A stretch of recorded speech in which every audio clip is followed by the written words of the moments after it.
ಪಾಠ ಹೇಳಿಕೊಡಬೇಕಾದಂತಹ ವಿಶ್ವವಿದ್ಯಾಲಯದಲ್ಲಿ Zumba party ನಡೆಯುತ್ತೆ ಅಂದ್ರೆ ಏನು ಹೇಳಬೇಕು ಅಂತ ಗೊತ್ತಾಗಲ್ಲ.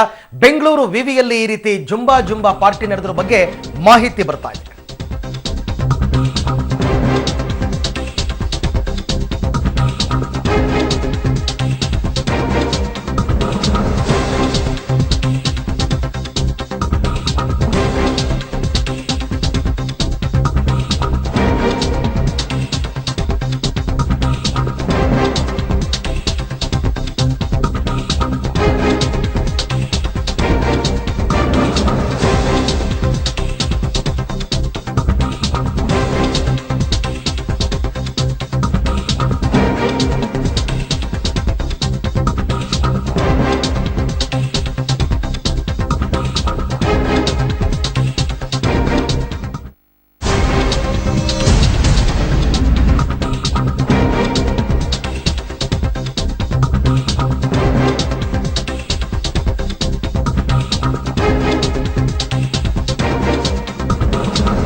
ಬೆಂಗಳೂರು ಯೂನಿವರ್ಸಿಟಿಯನ್ನು ಅದನ್ನ ಯೂನಿವರ್ಸಿಟಿ ಅಂತ ಅನ್ಬೇಕು ಅಥವಾ ಕ್ಲಬ್ ಅಂತ ಹೇಳಬೇಕು ಗೊತ್ತಾಗ್ತಾ ಇಲ್ಲ. ಬೆಂಗಳೂರು ವಿವಿ ಆವರಣದಲ್ಲಿ ಈ ರೀತಿ ಜುಂಬಾ ಪಾರ್ಟಿ ಆಗಿರುವಂಥದ್ದು ಬೆಂಗಳೂರು ವಿಶ್ವವಿದ್ಯಾಲಯದಲ್ಲಿ ನಡೆದಿರುವಂತಹ ಒಂದು ಘಟನೆ. ಪಾಠ ಮಾಡೋದು ಬಿಟ್ಟು ಬೆಂಗಳೂರು ವಿವಿ ಕ್ಲಬ್ ಅನ್ನು ಕೂಡ ನಡೆಸ್ತಾ ಇದೆಯಾ ಅಂತ ಅನ್ಸುತ್ತೆ ಈ ಪ್ರಕರಣವನ್ನು ನೋಡಿದ್ರೆ. ಬೆಂಗಳೂರು ವಿವಿ ಈಜುಕೊಳದಲ್ಲಿ ಯುವಕ ಯುವತಿಯರ ಪೂಲ್ ಪಾರ್ಟಿಯನ್ನು ಆಯೋಜಿಸಲಾಗಿತ್ತು. ಅಂದಹಾಗೆ ಬೆಂಗಳೂರು ವಿವಿ ಈಜುಕೊಳದಲ್ಲಿ ಪಾರ್ಟಿ ಮಾಡಿದ್ದು ವಿದ್ಯಾರ್ಥಿಗಳಲ್ಲ, ಹೊರಗಿನವರು. ರಮ್ಯಾ ಗೌಡ ಆಯೋಜಿಸಿದ್ದ ಆಕ್ವಾ ಪಾರ್ಟಿಗೆ ದೈಹಿಕ ಶಿಕ್ಷಣ ವಿಭಾಗದ ಪ್ರಾಂಶುಪಾಲರಾದ ಕೃಷ್ಣಸ್ವಾಮಿ ಅವರು ಓಕೆ ಅಂತ ಹೇಳಿದ್ರು. ಹಾಗಾಗಿ ಈ ಒಂದು ಪೂಲ್ ಪಾರ್ಟಿಯನ್ನು ಆಯೋಜನೆ ಮಾಡಲಾಗಿತ್ತು. ಈ ಒಂದು ಪೂಲ್ ಪಾರ್ಟಿ ಆಯೋಜನೆ ಮಾಡಿದ್ದು ಕೂಡ ನೀವು ನೋಡ್ತಾ ಇದ್ದೀರಾ ಪಬ್ಲಿಕ್ ಟಿವಿ ಸ್ಕ್ರೀನ್ ಮೇಲೆ ಯಾವ ರೀತಿಯಲ್ಲಿ ಇತ್ತು ಅಂತಂದ್ಬಿಟ್ಟು. ಯುವಕ ಯುವತಿಯರೆಲ್ಲ ಮೈ ಮರೆತು ಈಜುಕೊಳದಲ್ಲಿ ಸ್ವಿಮ್ಮಿಂಗ್ ಅನ್ನ ಮಾಡಿ ಹಾಡಿ ಕುಣಿದು ಕುಪ್ಪಳಿಸಿರುವಂತಹ ದೃಶ್ಯಾವಳಿಗಳನ್ನ ನೀವೀಗ ನೋಡ್ತಾ ಇದ್ದೀರಾ. ಇದೆಲ್ಲದಕ್ಕೂ ಪರ್ಮಿಷನ್ ಕೊಟ್ಟಿದ್ದು ಅಲ್ಲಿನ ದೈಹಿಕ ಶಿಕ್ಷಣ ವಿಭಾಗದ ಪ್ರಾಂಶುಪಾಲರಾದಂತಹ ಕೃಷ್ಣಸ್ವಾಮಿ ಅಂತ. ಕೃಷ್ಣಸ್ವಾಮಿ ಅವರು ಯಾವ ಮಾನದಂಡದ ಮೇಲೆ ಇದಕ್ಕೆ ಪರ್ಮಿಷನ್ ಕೊಟ್ಟರು? ಯಾಕೆಂತಂದ್ರೆ ವಿಶ್ವವಿದ್ಯಾಲಯದ ಆವರಣದಲ್ಲಿ ಈ ರೀತಿ ಪ್ರೈವೇಟ್ ಪಾರ್ಟಿಗಳಿಗೆ ಯಾವುದೇ ಕಾರಣಕ್ಕೂ ಕೂಡ ಪರ್ಮಿಷನ್ ಕೊಡೋ ಹಾಗಿಲ್ಲ ಅಂತ ಯೂನಿವರ್ಸಿಟಿ ಲಾನಲ್ಲೇ ಇದೆ. ಆದರೂ ಕೂಡ ಈ ರೀತಿ ಪರ್ಮಿಷನ್ ಕೊಟ್ಟಿದ್ದು ಯಾಕೆ? ಹಣದಾಸೆಗೆ ಬಿದ್ರ ಅನ್ನುವಂತಹ ಪ್ರಶ್ನೆ ಕೂಡ ಮೂಡ್ತಾ ಇದೆ. ಒಟ್ಟಾರೆ ರಮ್ಯಾ ಗೌಡ ಅನ್ನುವಂತಹವರು ಆಯೋಜಿಸಿದ್ದಂತಹ ಈ ಆಕ್ವಾ ಪಾರ್ಟಿಗೆ ದೈಹಿಕ ಶಿಕ್ಷಣ ವಿಭಾಗದ ಪ್ರಾಂಶುಪಾಲರಾದ ಕೃಷ್ಣಸ್ವಾಮಿ ಅವರು ಪರ್ಮಿಷನ್ ಕೊಡ್ತಾರೆ. ಆ ಪರ್ಮಿಷನ್ ಕೊಟ್ಟ ನಂತರ ಯುವಕ ಯುವತಿಯರು ಹಾಡಿ ಕುಣಿದು ಕುಪ್ಪಳಿಸಿರುವಂತಹ ಕೆಲವು ಫೋಟೋಸ್ ಅನ್ನ ನೀವೀಗ ಪಬ್ಲಿಕ್ ಟಿವಿ ಸ್ಕ್ರೀನ್ ಮೇಲೆ ನೋಡ್ತಾ ಇದ್ದೀರಾ.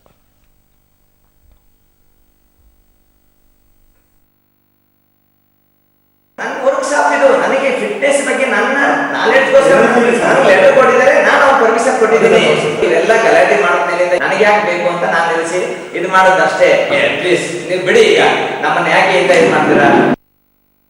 ಈ ಬಗ್ಗೆ ಮತ್ತಷ್ಟು ಮಾಹಿತಿಯನ್ನು ಪಡೆಯೋಣ ನಮ್ಮ ಪ್ರತಿನಿಧಿ ಮಾದೇಶ್ ಆನೇಕಲ್ ಅವರಿಂದ. ಮಾದೇಶ್, ಅಂದ್ರೆ ಶಿಕ್ಷಣ ಸಂಸ್ಥೆಗಳಲ್ಲಿ ಈ ರೀತಿಯಾದಂತಹ ಯಾವುದೇ ಖಾಸಗಿ ಪಾರ್ಟಿಗಳಿಗೆ ಅನುಮತಿ ಕೊಡಬಾರ್ದು, ಅದರಲ್ಲೂ ಯೂನಿವರ್ಸಿಟಿ ಕ್ಯಾಂಪ್ನಲ್ಲಿ ಕೊಡಬಾರ್ದು ಅಂತಕ್ಕಂಥದ್ದು ನಿಯಮನೇ ಹೇಳುತ್ತೆ. ಇಲ್ಲಿ ಪರ್ಮಿಷನ್ ಕೊಟ್ಟಿದ್ದಾದ್ರೂ ಹೇಗೆ ಅಂತ ಅದೇ ಈಗ ಪ್ರಶ್ನೆ ಆಗಿರೋದು ಅರವಿಂದ.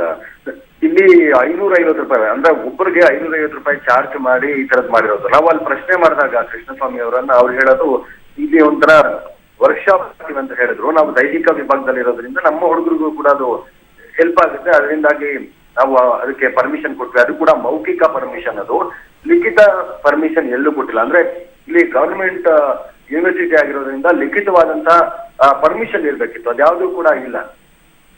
ಅವ್ರು ಕೇಳಿದ್ರು, ನಾನು ಕೊಟ್ಟೆ ಮೌಖಿಕವಾಗಿ ಅಷ್ಟೇ, ನಮ್ಮ ಹುಡುಗರಿಗೆ ಹೆಲ್ಪ್ ಆಗುತ್ತೆ ಅನ್ನೋದಷ್ಟೇ ಅವ್ರಿಗೆ. ಯಾವ ರೀತಿ ಹೆಲ್ಪ್ ಆಗುತ್ತೆ ಮಾದೇಶ್ ಅವ್ರ ಹುಡುಗರಿಗೆ ಈ ರೀತಿ ಪಾರ್ಟಿ ಮಾಡೋದ್ರಿಂದ? ಅಲ್ಲಿ ವರ್ಕ್ಶಾಪ್ ಅನ್ನೋ ಒಂದೇ ಒಂದು ಹೆಸರನ್ನ ಮೆನ್ಷನ್ ಮಾಡಿದ್ದಾರೆ ಅರವಿಂದ. ಈ ತರ ಪಾರ್ಟಿ ಮಾಡೋದು ಕೂಡ ವರ್ಕ್ಶಾಪ್ ನ ಒಂದು ಭಾಗನ? ಅದೇ ಈಗ ಪ್ರಶ್ನೆ ಆಗಿರೋದು. ಇಲ್ಲಿ eat of the pool party and ಅಥವಾ ಜುಂಬಾ ಅನ್ನೋ ಹೆಸರನ್ನ ಇಟ್ಕೊಂಡು ಅವ್ರು ಮಾಡಿದ್ದಾರೆ. ಎಲ್ಲಾ ತಯಾರಿಯನ್ನ ಮಾಡ್ಕೊಂಡ್ರು. ಇವರು ಮೀಡಿಯಾ ಬರಲ್ಲ ಅಂತ ಕೃಷ್ಣಸ್ವಾಮಿ ಅನ್ಕೊಂಡಿದ್ದಾರೆ. ನಾವ್ ಏನ್ ಬೇಕಾದ್ರೂ ಮಾಡ್ಕೊಳ್ಳೋಣ, ಮೀಡಿಯಾ ಬರಲ್ಲ, ಮೀಡಿಯಾ ಬಂದ್ರೆ ಅಲ್ವಾ ತೊಂದ್ರೆ ಅಂತ ಅವ್ರು ಅನ್ಕೊಂಡಿದ್ದು. ಆದ್ರೆ ಇವ್ರು ಏನ್ ಮಾಡಿದ್ದಾರೆ, ಆಯೋಜಕರು ಎಲ್ಲಾ ಮೀಡಿಯಾವ್ರನ್ನ ಕೂಡ ಇನ್ವೈಟ್ ಮಾಡಿದ್ರು. ಯಾವಾಗ ಮೀಡಿಯಾ ಅವರು ಕ್ಯಾಮ್ರಾ ಜೊತೆಗೆ ಲೋಗೋ ಜೊತೆಗೆ ಅಲ್ಲಿ ಹೋದ್ರು, ಆ ಸಂದರ್ಭದಲ್ಲಿ ಅವರು ಒಂದ್ ರೀತಿ ಗಲಿಬಿಲಿ ಆದ್ರು ಕೃಷ್ಣಸ್ವಾಮಿ. ಯಾಕೆ ಇವ್ರು ಬಂದ್ರು ಅಂತ. ಆಮೇಲೆ ಎಲ್ಲರನ್ನ ಕಳಿಸ್ಬಿಟ್ರು. ಇಲ್ಲ ನಾವು ಪರ್ಮಿಷನ್ ಕೊಟ್ಟಿಲ್ಲ, ನಾವು ಬೇರೆ ಏನೋ ವರ್ಕ್ಶಾಪ್ ಅನ್ಕೊಂಡಿದ್ವಿ, ಇವ್ರೇನೋ ಪಾರ್ಟಿ ಮಾಡ್ತಿದ್ದಾರೆ ಇಲ್ಲಿ, ನೀವು ಹೋಗಿ ಅಂದ್ಬಿಟ್ಟು ಎಲ್ಲಾ ಮಾಧ್ಯಮದವ್ರನ್ನ ಕಳಿಸೋ ತರ ಪ್ಲಾನ್ ಮಾಡ್ಕೊಂಡ್ರು. ಪ್ಲಾನ್ ಮಾಡಿ ಏನ್ ಮಾಡಿದ್ರು, ಅದು ಗೇಟ್ ಎಲ್ಲ ಬಂದ್ ಮಾಡ್ಕೊಂಡು ಯಾರೆಲ್ಲ 550 ರೂಪಾಯಿ ಕೊಟ್ಟು ಹೋಗಿದ್ರಲ್ಲಿ ಅವರು ಮಾತ್ರ ಒಳಗಡೆ ಬಿಡುವಂತ ವ್ಯವಸ್ಥೆಯನ್ನ ಮಾಡಿ ಅಲ್ಲಿ ಪಾರ್ಟಿ ಕೂಡ ಮುಗಿಸ್ಕೊಂಡಿದ್ದಾರೆ.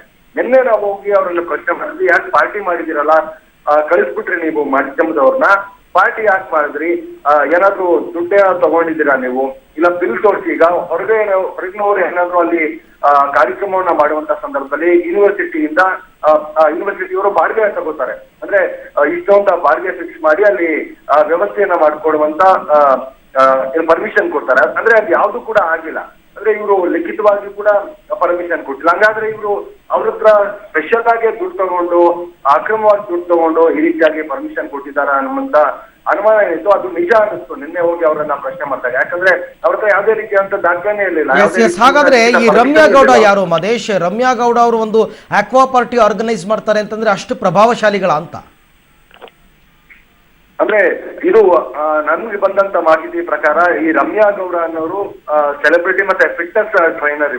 ಇವರು ಮೊದಲನೇ ಬಾರಿಗೆ ಈ ತರದ ತುಂಬಾ ಪಾರ್ಟಿಯನ್ನ ಆಯೋಜನೆ ಮಾಡಿದ್ರು ಅನ್ನುವಂಥದ್ದು. ಅಂದ್ರೆ ಅವ್ರಿಗೆ ನಾವು ಕಾಲ್ ಮಾಡಿದಾಗ, ಸರ್ ಇನ್ವೈಟ್ ಮಾಡಿದ್ ನಿಜ ನಿಮ್ಗೆ, ಆದ್ರೆ ಇದು ಫಸ್ಟ್ ಟೈಮ್ ನಾವು ಆರ್ಗನೈಸ್ ಮಾಡ್ತಿರೋದು, ನಮ್ಗೆ ಏನು ತೊಂದರೆ ಕೊಡ್ಬೇಡಿ ಸರ್, ತುಂಬಾ ಜನ ಹತ್ರ ದುಡ್ಡು ಇಸ್ಕೊಂಡ್ಬಿಟ್ಟಿದೀವಿ, ತುಂಬಾ ಜನಕ್ಕೆ ಅಂದ್ರೆ ಬೇರೆ ಬೇರೆ ತರದ ಏನು ಈಗ ಡಿಜೆ ಆಗಿರ್ಬೋದು ಅವ್ರಿಗೆಲ್ಲ ದುಡ್ಡನ್ನ ಕೂಡ ಪೇ ಮಾಡ್ಬಿಟ್ಟಿದೀವಿ, ನಮ್ಗೆ ಕಷ್ಟ ಆಗ್ಬಿಡುತ್ತೆ ತುಂಬಾ, ಪ್ಲೀಸ್ ಇದನ್ನ ಬಿಟ್ಬಿಡಿ ಸರ್ ಅನ್ನೋ ತರ ಅವ್ರು ಮಾತಾಡಿದ್ರು. ಆಮೇಲೆ ನಿನ್ನೆ ಅವ್ರಿಗೆ ಕಾಲ್ ಮಾಡಿದ್ವಿ, ಪಾರ್ಟಿ ಮಾಡಲ್ಲ ಅಂತ ಹೇಳಿ ಅವತ್ತು ವಾಪಸ್ ಕಳ್ಸಿದ್ರಿ ನೀವು ಕೂಡ, ನಿನ್ನೆ ಪಾರ್ಟಿ ಮಾಡಿದಿರಲ್ಲ ನೀವು ಅಂತ ಇವ್ರನ್ನ ಕೇಳಿದ್ರೆ, ಹೌದು ಪಾರ್ಟಿ ಮಾಡಿದ್ವಿ ನಾವು, ಪರ್ಮಿಷನ್ ತಗೊಂಡ್ವಿ ಅವ್ರ ಹತ್ರ, ಪ್ರಿನ್ಸಿಪಲ್ ಹತ್ರ ಅಂತ. ಅಂದ್ರೆ ಪ್ರಿನ್ಸಿಪಲ್ ರಿಜಿಸ್ಟ್ರಾರ್ ರವಿ ಅವ್ರನ್ನ ಕೂಡ ಹಣದ ಆಮಿಷ ಕೊಟ್ರ ಸುದ್ದಿ ಮಾಡಬೇಡಿ ಇದನ್ನ ಅಂತ ಮದೇಶ್ ಹೇಳಿದ್ರು.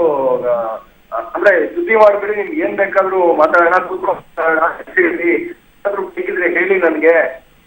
ಒಬ್ಬ ಪ್ರಿನ್ಸಿಪಾಲ್ ಆಗಿ ಈ ತರದ ಮಾತುಗಳನ್ನ ಆಡೋದಿದೆಯಲ್ಲ, ಅದು ನಿಜಕ್ಕೂ ಅವ್ರ ಅಕ್ರಮದಲ್ಲಿ ಪಾಲ್ಗೊಂಡಿದ್ದಾರೆ, ಅವರು ತಪ್ಪು ನಿಜ ಮದೇಶ್, ಥ್ಯಾಂಕ್ ಯು ತಮ್ಮೆಲ್ಲ ಮಾಹಿತಿಗಾಗಿ.